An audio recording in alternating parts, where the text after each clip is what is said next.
Welcome to Focusing Pathways. In this episode, Elaine interviews John Keane. John is the International Director of the BioSpiritual Institute and has over 25 years' experience in practicing and teaching focusing. John obtained his certification as a focusing professional through the Focusing Institute in New York. In 2008, he went to California to work and study with the founders of the BioSpiritual Institute, Father Edwin McMahon and Father Peter Campbell. John has presented at a number of international conferences. He designs and presents online biospiritual education programs and has taught in a wide variety of settings, including universities, retreat centres, parishes and schools. And as you'll hear, he's passionate about sharing the gifts of biospiritual focusing with children. I hope you enjoy listening to John's story.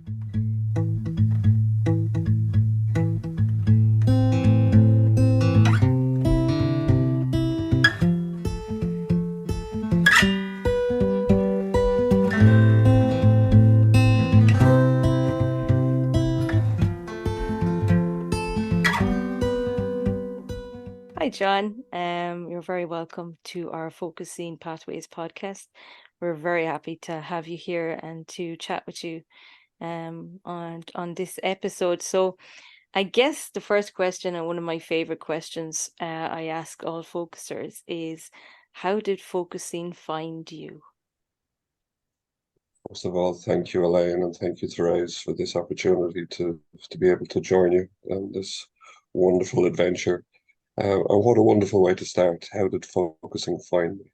And of course, it's always there, and it's always trying to find us, I think, in ways. But really, I think anybody who's familiar with focusing will know that it's not something that we do in the culture that we live in. That sense of being able to pause the usual story that's going on, to notice how we carry our experience in our body, and being able to create some space for that and create the possibility of change to emerge from there. It's not something that most of us are familiar with. So, and in my teaching with children, I notice that children do this perfectly naturally, and we educate them out of it. So really how focusing found me was I was a 25-year-old man, and I was burning the candle at both ends, and I had a flamethrower at the middle of it as well. I was working in the health insurance industry. I was taking a business degree at night time. I had a full social life, loved traveling, loved sports, all of that, just non-stop 100 miles an hour. And one day in work, I collapsed, and I was hospitalised for 6 months, and nobody really knew what was wrong with me. They were talking about different infections and syndromes and everything else, but at the end of 6 months, they sort of said, well, there's nothing more we can do for you. So this implicit sense that I had, that all I needed to find was a doctor, and I'd get a diagnosis, and then I'd get better, and things would return to normal. That all went out the window, and so did the whole life that I led at that time. My job went, the relationship I was in went, the house I was in, couldn't pay the mortgage, and the future became something very uncertain. So all of a sudden, life was turned upside down. And I went to see the wonderful Phil Kelly. She was able to help me with some acupuncture and the Chinese herbal remedies that she uses. And I remember seeing in her waiting room the focusing book. And I just asked her, I said, what's that about? And she said, take the book away and bring it back the next day. And even though I had very little energy and, things were tough, I went home and I read the book from cover to cover. And then I read it again. And it was like Jean Genlin had wrote that book just for me, because I mightn't understand what was happening in my life, but suddenly here was a process, here was a promise of something that I could do to care for myself. At the very least, I knew was that I was experiencing this illness, that I was experiencing this radical change in my life. And I could begin to interact with it. I could begin to find a way forward with it. And I remember going back to Phil the next week and saying that I was just so enthusiastic about this. And I remember her smiling at me and she said, "You were just right for the picking, John. This I knew that you needed this." But she said that, as you progress, you'll need a companion. You'll need someone that's able to show you the way forward with this. So she put me in touch with the wonderful and much missed Sister Mairead O'Brien, one of the kindest and gentlest souls I've ever had the privilege of meeting. And really, it was, Sister Mairead took me under her wing and really, made such a difference in my life. I remember one of the most astounding things, and I didn't understand it at the time, was that there was a huge loneliness in that illness, and not just being separated from work and from colleagues and from friends and all of that, but it was a sense of being out of touch with myself, and I had lots of time to feel that out of touchness. I'm not sure if that's a word, but one of the radical things that happened very quickly was that sense of loneliness began to ease as Sister Mairead gently allowed me to touch off the more vulnerable parts of me inside. And I think one of the other things that I really found wonderful about the whole focusing process was that I didn't have to share the details of what I was processing. Like other therapies, you need to go become an archaeologist and dig up your past and look under rocks and whatever else and share that with other people. I guess I watched too many Hollywood movies. I was expecting some big dark secret in my past to be lurking there in the background.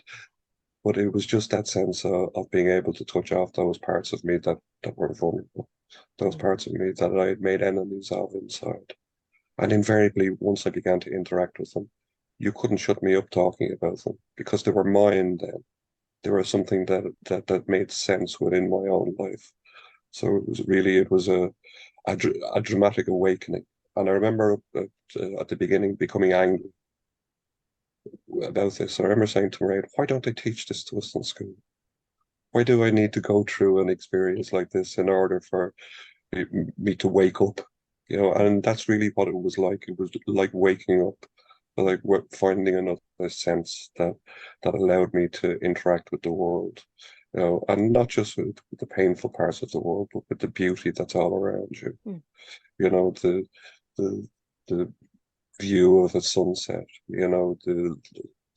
what a children playing in the park feels like inside, puppies playing, anything, and that really, we become so dramatic. We become so centered on fixing the problems in our life that we often don't pay attention to all of the good that's around us, to all of the beauty that's around us. So it gave me that double-edged sword of being able to deal with those vulnerable places inside, but also to nourish this place of beauty inside. So that's the long answer about how focusing found me. Thank you, Elaine. No, that's such a lovely story, John. But as you said, why did you have to go through all of that to find focusing? And that's something that's quite alive for me as well. And I am, very passionate about sharing it from now on. So for you, after going through all that and finding focusing, what was the next step for you? How did you go on to teach it? And well, I guess I with Sister Mairead and Sister Kathleen Kavanagh, I did their training programs, and through New York, got certified as a focusing professional. But I also understood that there was a huge power. There was a simplicity in focusing, but there was also a complexity and a power that I needed to understand better. I'm one of these people that, when I was a child, for Christmas, if I was given a toy, I'd have to take it apart to see how it worked in order to play with it properly. So I understood in my readings of Jenlin, the focusing book and his dream book are wonderfully simple and generic reading that anyone can touch up, can pick up, but his philosophy is very different. So I realized that I needed a new direction in my life, and I wasn't going to return back to the old life of, the business degree and working in insurance. It just didn't satisfy me. That experience of illness made me long for more meaning in my life. And as you say, why did I have to go through that? But it's not something that I would choose for myself again. But I'm so glad that I went through that experience, because there's not a lot of 25-year-olds get that pause for thought, to be able to sit back and reflect and say, well, what is it that I wanted to do with my life? I remember one night in particular of my illness. I didn't know if I was going to make it through the night, and I was terrified. I was just really so ill. And when I got time to sit with that and to focus with that, there was something very clearly inside me said, well, the next time that I'm in that place, I want to look back at something that's meaningful. Because at the time, the life I was living was interesting, it was vibrant, but it wasn't what was meant for me. It didn't fill in all of the gaps for me. So what I did was I went back and I did a degree in philosophy, so I could begin to understand Jen's philosophical works. And I'm not sure if I still do understand his philosophical works, but I have an appreciation of them. And then I went on then to do a master's. System 8 put me in touch with Ed and Pete's works through Natalie's wonderful videos. So their work on biospirituality sort of spoke to me that it wasn't the faith of the religion that I grew up with. It wasn't something that was imposed, but it was something that we can discover for ourselves. It's that sense of belonging to some bigger mystery or some bigger pattern. That this life isn't just about ourselves. That we share this world with others, and that our body connects us to ourselves and to others, and to this larger mystery, this larger process in a way that the mind alone can struggle to comprehend. So I started to see that Ed and Pete's work was all about stories, that they didn't define anything, but they offered stories that allowed you to live in to what they were talking about. So they gave examples from their own life about different dimensions of focusing. And I began to see that depending on where I was in my own journey, different parts of those stories began to resonate with me. So I could hear the same story a year apart, and it would have a different impact upon me. So there was something in me that wanted to understand more of that. So I did a master's degree in narrative and biospirituality. So how focusing and story sort of live side by side and can sort of help each other along, and how narrative is never something that's imposed upon living, but it's something that moves along with living. And I think that, as Jen said, most of the theories and concepts we have don't live and breathe like we do, but stories do. Because we interact with the stories, and depending on where we are, different aspects of the stories can interact with us. So there was something about that really resonated with me, and that drew me further into it. Then as I progressed with that, I began teaching focusing, and I began to offer it in different retreat houses and schools in universities. And then I decided that I was going to do a PhD in Dublin City University on illness and focusing. So how does chronic illness and focusing, how can they interact with each other, so we can make new maps for ourselves? Because one of the things that a illness does is it tears up the map of what we think the world is and what the future may hold for us. So working with Jen's TAE and working with different other aspects of understandings of illnesses, I began to develop those kind of maps of how we can begin to find those stepping stones that will help us to move forward for ourselves, and to offer suggestions of how we can find that ourselves. There isn't going to be a prescriptive pattern that you just lay out that will be one that everyone can follow. But we can offer signposts along the way to help people to find meaning, to find a new map, to find a new structure where they can live by when the old one doesn't function anymore. So as part of that PhD, I got the chance to go to work and study with Father Ed and Father Peter with the BioSpiritual Institute in California for 4 months. And that was an experience that was life-changing for me. So. Yeah, wow, I can imagine. Yeah. And actually, as you're talking there, I read the biospirituality book from Ed and Peter, but it was a couple of years ago, and I can't really remember. But I just opened it before I was speaking to you today, and I like to do this sometimes myself, just open a focusing book and then see where allow it to show me something. But chapter 7 came up, and it was a story being born in every dying. And it was fascinating just to read the first couple of pages about, about that. Maybe you can talk a little bit more about it, because, it's just that being in the womb and knowing that you have, your feet are there for a reason, and it's not the death of everything. It's opening into something bigger, and taking that step back to observe what's there and interact with what's there. And it's just listening to you there. There's so much of how we interact with things as focusers, that is just observing, and it gives us a way out and a way of understanding what is actually happening moving forward. So yeah, it really struck me, because it's such a visual, and almost like we can connect with it like a story, everybody understands what it is. But knowing that when the child is born, it has left this little comfort of the womb, and the womb may feel empty afterwards, but there was a progression to something more. And it really sat with me, and I really kind of wanted to ask you a little bit more about that, but I think yeah. So I think what you're pointing towards there, Elaine, is the metaphor that they created to suggest that there's more happening than we can see with our eyes, than the usual 5 senses usually pick up.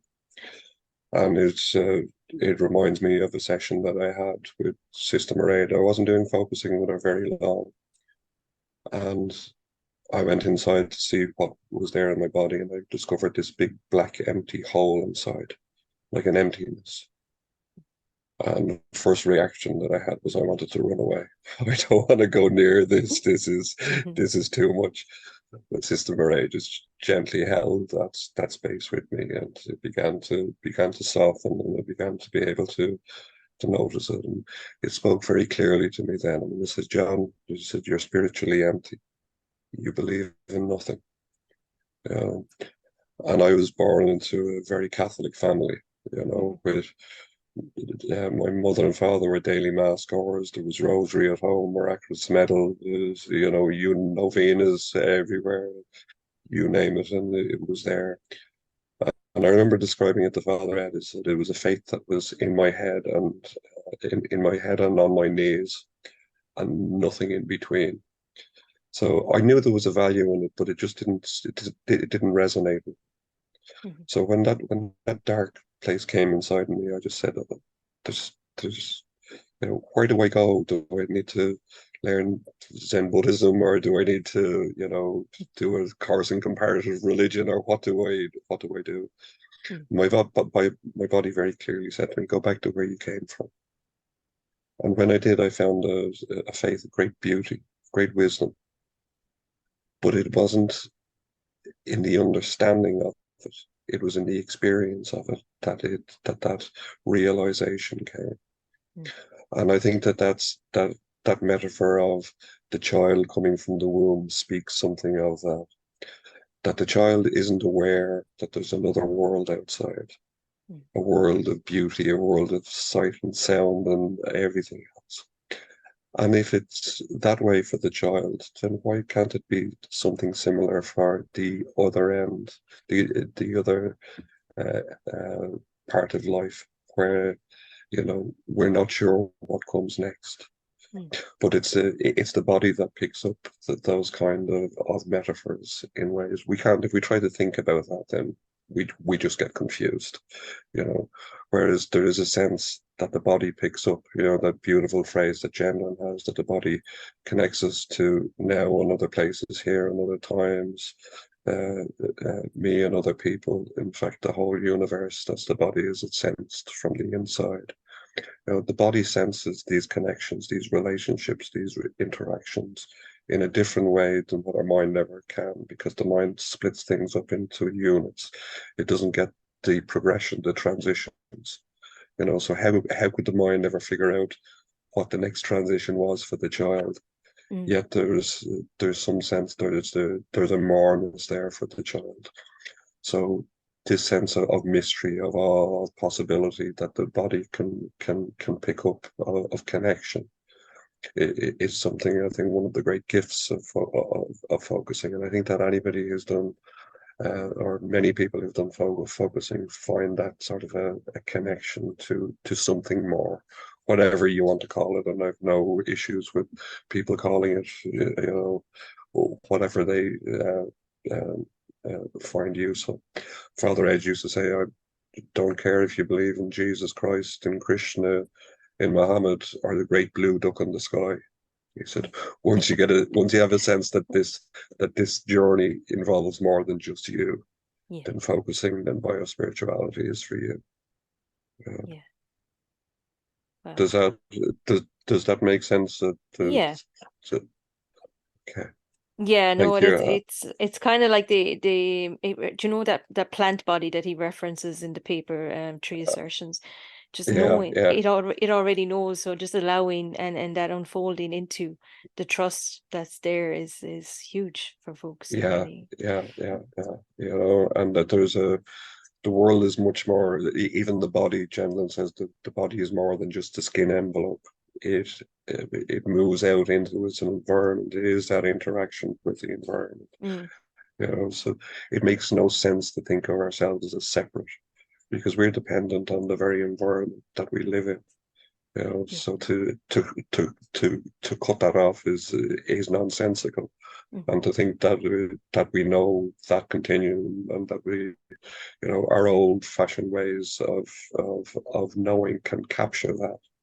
You know, Father Ed used to say that, you know, what many religions have done is take a snapshot of what the good life looks like, you know, and then make all of their doctrines and dogmas out of that. You should not, you will not, you will do this. Whereas, you know, a well-lived life is dynamic. It's more like a 3D movie than a still shot, you know, because of what love, what kindness, what gentleness is for a 20-year-old will be different to what it is for a 40-year-old. Will be different to what it is for an 80-year-old. So we need some way of reflecting, you know, lived life into how we understand the world that we live in. Anyway, I've said enough about that. Yeah, thank you, John. That's fabulous. And if you could, so then you kind of you now as well you work with children in primary school levels. Can you tell us a bit how you got into that, and or? At first, it was through the faith formation. So in Irish, first, many people won't know, but the faith formation is still taught in the school systems in Ireland. I know it's different in different parts of the world. So that gave me a doorway in by bringing biospirituality into the classrooms. And the teachers were very enthusiastic, because it was not just for Christian, for Catholic children, but focusing on biospirituality could be taught to all of the children of all faiths and of no faith. You know, and it's just that correlation of, in biospirituality, the focusing attitude is described in terms of an affection teacher, in terms of a loving presence that we bring to our own lived experience. And that's what God is, and that's as much doctrine as I go into with the kids.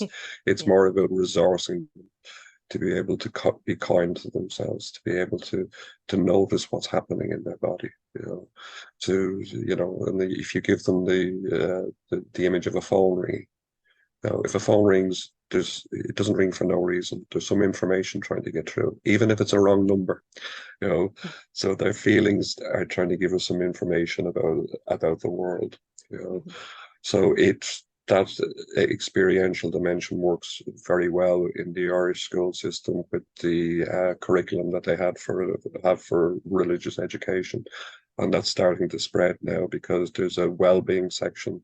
After COVID, the schools have begun to understand that, they need health and well-being needs to be actively promoted within the school setting. So I began with the second class and sixth class kids who were doing their communion and confirmation. And almost immediately, the feedback from the teachers involved was that there was something changing within the children. And one teacher put it very well. She said that I can teach more and referee less because the children are kinder to themselves and kinder to one another. And they're being resourced about how to be kind to themselves and how to be kind to each other, and not to be defensive that if someone's sad or upset that it may make me sad and upset. So that defensive reaction against the emotions of other people begins to dissipate as well. And it's really gifting the children that sense of their own experience and resourcing them with a locus of value within themselves. Because so often now, the only valuing system they have is outside of themselves, in their peer group, in social media, in YouTube, in, the influencers, whatever else. So it's giving them that resource within themselves that even if they don't need it now, that they have a place to go. They have, a new language, a place, something to be able to care for those feelings when they may need to be listened to. So it's a very rewarding but challenging encounter, because that old saying, never work with animals or children, I guess. I get where it comes from, because anything can happen. But in the school system now, what we're doing is we're starting to build up a peer structure. So I get the older children to come with me to teach the younger children. So that now it's giving the older children an extra sense of responsibility, an extra sense of empowerment, and of noticing how they can help other people. And that way within the school, then it educates the ethos of the school to be able to bring this process in and be able to help school-wide, and the instances of bullying and all of those kind of things become much less when that dynamic is put in place. There's also that sense that so many of the teachers and the parents, when they see what's happening with the children, they begin to see, oh my God, what am I doing to my child, myself? Because so often we take away children's experience because we don't want to see those that we love in pain. And I think I told you the story before about my dad, who passed away recently. But Mary Kate, my daughter, was about 7, and the dog that she'd had all of her life had to be put down because she was very sick with cancer. The next day we went down to see Grandad, and Mary Kate was sitting on my knee. And we went in, and Grandad said, "Oh, Mary Kate, I'm sorry to hear about Jake." The next thing, the tears came. And Grandad's first reaction was, "Mary Kate, there's no need for those tears." And I just looked at Grandad, and we got along great, thank God, with these. I said, "Grandad, there's every need for those tears." Because she needed to honor those tears in order to process that grief of, a part of her life that had always been there, and there was something now missing. And so often we do that to children because we don't want to see them in pain. we take away the possibility of them learning, of resourcing themselves, of being able to interact with some more difficult parts of their lives. But if we can teach them how to be gently present to those feelings, to those experiences, then they develop that capacity themselves. Then they can begin to merge what they're learning in school, of the scientific method, of all of the very important things that they're learning there, but to balance that then with the experiential side of living as well, which makes them which produces I would hope, more rounded child at the end of the day. So. Yeah, no, it's so important, but it's also so new to them. I think you said it before. You start off by teaching them or going in and saying, do you want to learn something that adults don't know? Is that what you say? Yes. Yeah. And I think, the one thing that you need to do when teaching children is it always has to be activity based. But that thing when you see do you want to learn something that most adults don't know? You see them moving forward in the chairs and the ears pricking up. Yeah. And some of the parents, I think it's also so important that this is for the children, that this is something that you gift them with the ability to be able to interact. And sometimes parents can be a little bit hesitant. Say, oh, you're telling them to, and I says, what I'm telling them to do is to interact with it themselves, to develop that capacity. And you will learn over time that once they begin to interact with it, once they become friends with those experiences, then you won't be able to shut them up. But if it becomes imposed upon them, if it's something that you go in and say, oh, you have to do your focusing now, or you're angry, so go and do the focusing. It has to be something that's the child's themselves, in order for it to become part of them, and not something imposed from outside, but a living, breathing part of themselves. And then it puts them in that place where they can be much more emotionally literate and verbalize those emotions to significant adults with their lives in a much easier way. Mm-hmm. Yeah, it's I agree. It's so important that it's something that they do for themselves and not not told to do it. Because they're told to do everything from the day they were born. And so having that freedom, I think, is so important. Mm-hmm. And even some of the messages that they're constantly being given, oh, be kind, be nice to your sister, be nice to your brother. But like, and even how do you even start by being nice to yourself? So just learning that key quality just so early in life is just tremendous, and it can be carried forward into their adulthood, and because kindness, love, generosity, they're not concepts, they're experiences, and we learn from the doing of them, not from the imposition of them. There was one young lady, and I was asking her. I think hunger is always a good way of explaining feelings to our children. And I said, if you're hungry, what does that tell you? And one hand went up, oh, that you missed breakfast, or that that you're late for your dinner or whatever. And one little hand in the back went up, and I said, yeah. So it means that I'm home. And I said, what? I said, I don't understand. She said, I was born and hungry. Yeah.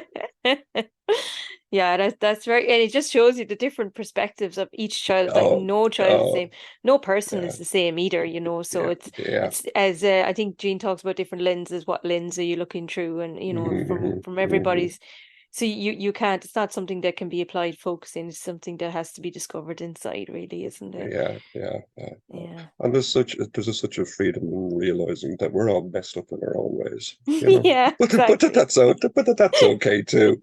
We can be gentle, and we can be with that too. We can. Yeah. And for me, like you said it there, you mentioned a couple of times that was, focusing, not so much focusing, but how to actually be kind to yourself. Because, we're always being told, just be kind to yourself, self-care, but nobody really actually, for me, that was what the biggest thing I learned from focusing was actually how to do it. and it was not to be ashamed of all those parts inside me that felt wrong or bad or that shouldn't be there. And it's such a having that freedom to connect and to learn from and listen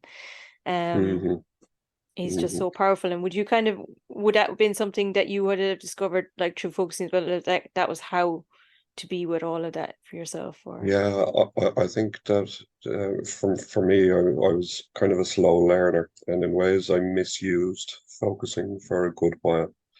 In that focusing was just to begin with was just about fixing problems.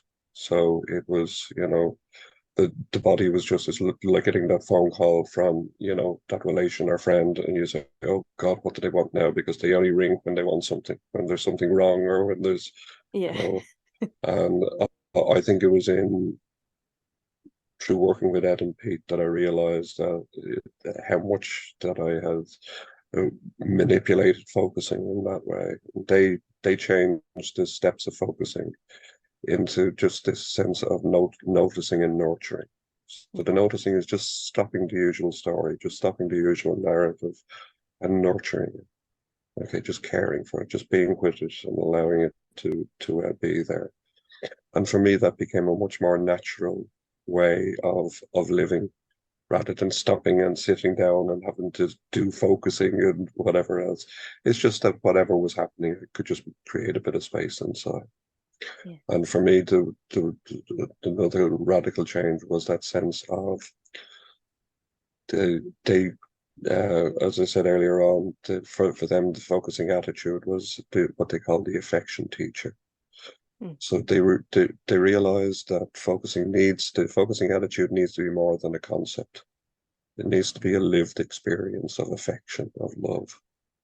So is there a time in your life where you felt cared for, where you felt accepted, where you felt loved?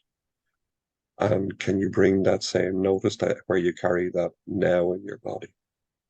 And can you be with those fragile feelings inside in the same way as somebody was present to you in that way, or you were present to another person in that way? So you're bringing that bodily felt experience to your body in pain now, or your body in its tenderness now. And for me, that's what radically changed, that sense of using it as a tool to using it as just a way of being. It becomes as natural as breathing, as natural as thinking. That you notice when something comes up inside that's calling out for your attention. Is that what you were pointing towards, or is it something more than? No, that was it exactly. It's like no, thanks, John. That's lovely to. Yeah. It's really nice to hear as well. That focusing is not just for fixing things. Oh it really is like it really is for just being in life and living. Yeah, I remember it was quite a profound experience. My first experience of that affection teacher. Yeah. When I went to leave, when I left Ireland to go to California with Ed and Pete, I was due to be married when I was coming back at the end of December, and I was due to be married in January. My mum had been diagnosed with cancer, and I wasn't sure if she was going to be there when I came back. I was in a new, similar but different culture to in California than what I had in Ireland. I was trying to write the PhD.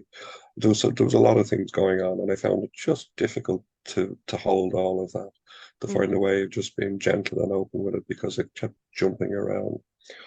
And I remember, as I sat with it, the affection teacher exercises, I just noticed that, do I have an experience that will help me to carry how all of this feels in my body?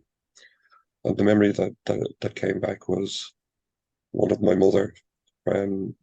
About 2 or 3 years previously, my mum suffered from Parkinson's and from Alzheimer's disease, and we probably kept her at home longer than we should have, because she knew she was at a stage where she needed more medical help than we were able to provide at home. So myself and my father were having a discussion about moving her to a care home, to a nursing home. And I felt myself getting angry, and I knew I wasn't angry with my dad because it was, it wasn't him I was angry at. It was losing another part of my mom. And I remember I just said, I just get up and go into the next room, just sit down. And as I sat down, the tears came. I was just there. And the next thing, I never even heard them. But my mom, she was non-verbal at the time. She just sat down beside me and put her arms around me. And it was that sense of not needing to understand. That she was willing just to be there with me, just to be kind and gentle. And there I was at the far side of the world, you know, and still being taught by my mom, who was still teaching me how to be gentle and kind.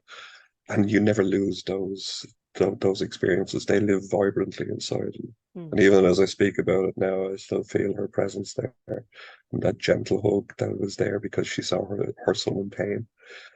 So it was just, and that's we all have those resources, those moments of connection in our life, even if we're not immediately aware of them.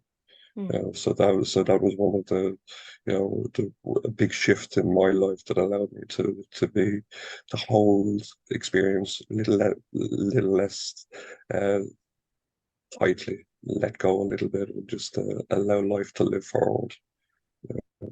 Yeah, that's beautiful, John. That's such a lovely experience and image to carry with you throughout life. And I love the way it's so vibrant, and it lives. It's always there and accessible for you. It's beautiful. Yeah, and I think that, some people are in the unfortunate place where they haven't had a lot of love in their lives, or they haven't had, and but I think that the body understands the lack as well as the abundance. So if you invite somebody just to notice, if there's an important experience in your life, if somebody had have been there to support you, to be gentle, to be understanding, what would that have felt like?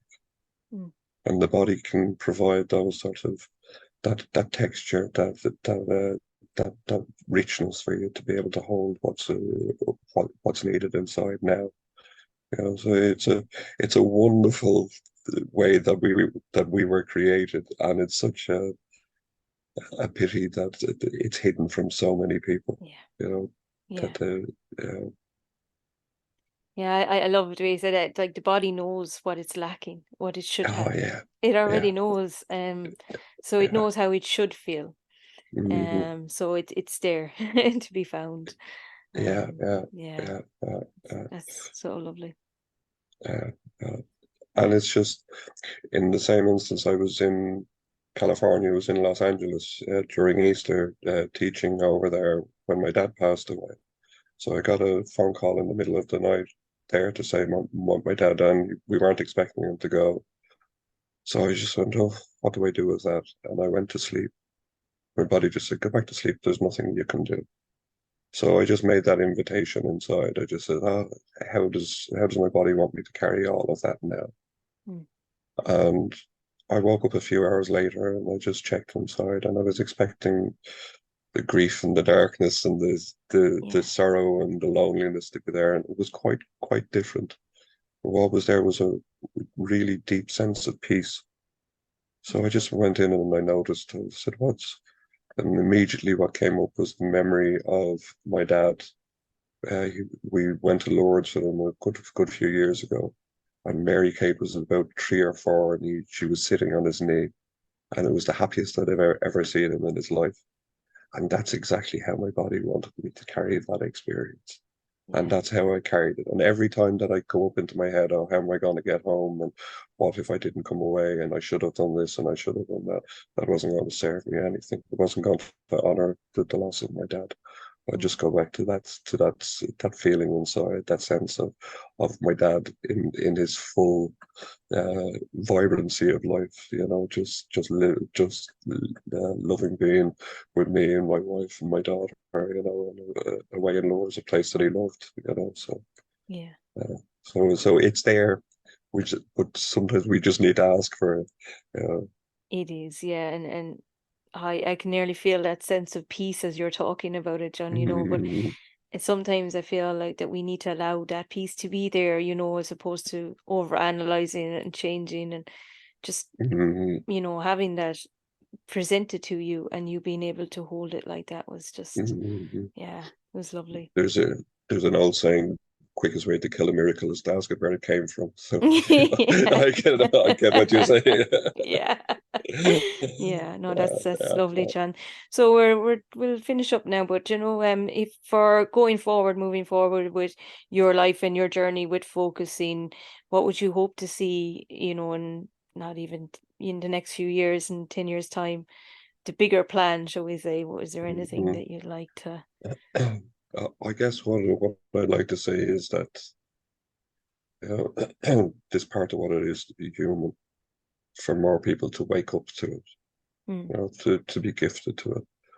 And it's so badly needed, but it's even more distant the more we go forward, because people are so busy. The lives that we live are just 100 miles an hour, in that sense of needing to slow down and just to pick up this aspect of what it is to be human, so that people would be able to talk about it as easily as they're able to talk about any other thing. mhm, You know, of thinking of, you know, and that it becomes part of the curriculum in schools, and that it's taught, and that it's understood. Because what a different society we'd have if children were, if this part of who they are was maintained. You know, mm, we spend 15, 20 years of our lives being educated, and yet we never touch off this sort of emotional literacy. yeah. And if we resourced the children to be able to take care of themselves, to be able to take care of one another, what a difference that might Mhm. make. And that's my dream of it, as simple as that. Getting it done isn't as simple, but Yeah. it's, you know, but that would be my wish, because we're not adding anything in. We haven't created something new. Shannon often said he didn't create focusing. It's part of who and what we are, Mhm. you know, and we need to rediscover it again. We need to find it and to share it. You know, and if all that we do is we offer this to others and offer some peace, some transformation, some healing in their lives, some love, Yeah. then we'll leave this place a better place than we found it. You know, and I think that the more people that begin to talk about it, the better. And what yourself, Elaine, and Therese are doing is helping to spread that. So Mhm. thank thank you.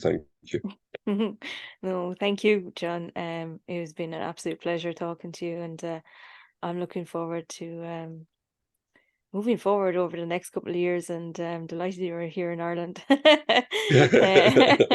Very accessible. So maybe like working with you, and just, yeah, That it's would just such be an important wonderful. thing. That would Lovely, be John. wonderful. Yeah, Thank you so much. thank you, John. Thank you. Yeah.